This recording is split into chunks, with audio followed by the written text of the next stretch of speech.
mpira wetu. Tunakosa kitu kinachoitwa uwazi. Transparency. Na katika misingi ambayo inapaswa pia kukiongoza chama cha mpira ama wale wanaoongoza mpira kwenye nchi. Miongoni mwao vitu vya muhimu kabisa ni kuwa na uwazi. Yaani watu wawe wanajua nini kinaendelea mwisho wa siku.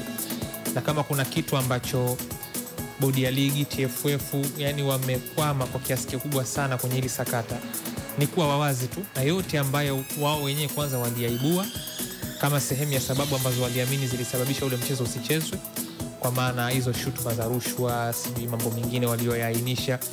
Hakuja kuwa na uwazi wowote kuhusu ukweli kuhusu hayo mambo. Then pia hakuna uwazi kuhusu mustakabali wa shabiki. Yani sijajua bado sisi shabiki tunamuona kama ni mtu wa aina gani. Yani tunamuona labda kama ni mtu wa ziada au msumbufu.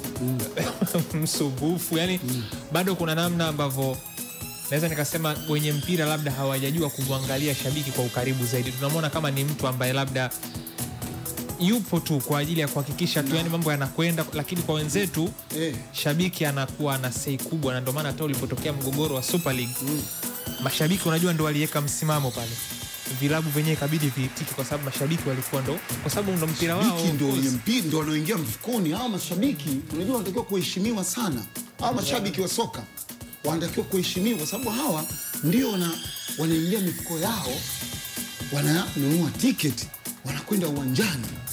Kwa mtu mmoja ananikumbusha, ananiambia hata 2021 gharama zile hazikurudi. Nakumbuka tukio la 2020. Kwa sababu hapo Maulid ni kwamba timu mwenyeji ni Young Africans ambao wenyewe tayari wameshasema hawachezi. Sasa mtihani ndio huo unapokuja. Yaani unapomsikia mwenyeji wa mechi, yani yeye ndio mwenyeji wa hiyo mechi, ambaye anasema yeye hachezi, mimi sichezi. Sasa utatangaza, maana anawaambia watu wake hakuna mechi. Yani kafanyeni shughuli nyingine. Unaitangaza vipi sasa hiyo? Hiyo mechi unaitangaza vipi sasa?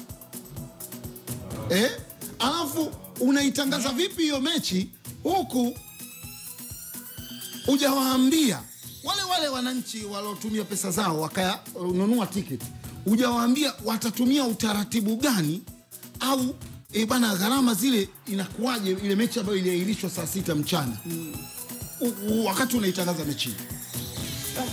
Unaona sasa mtiani. Naongea na rafiki yangu hapa Shaweji Mkumbula, mwenyekiti wa CCM Kinondoni, ananikumbusha hapa. Anasema bwana, sasa sisi wadau na gharama zetu tunafanyeje?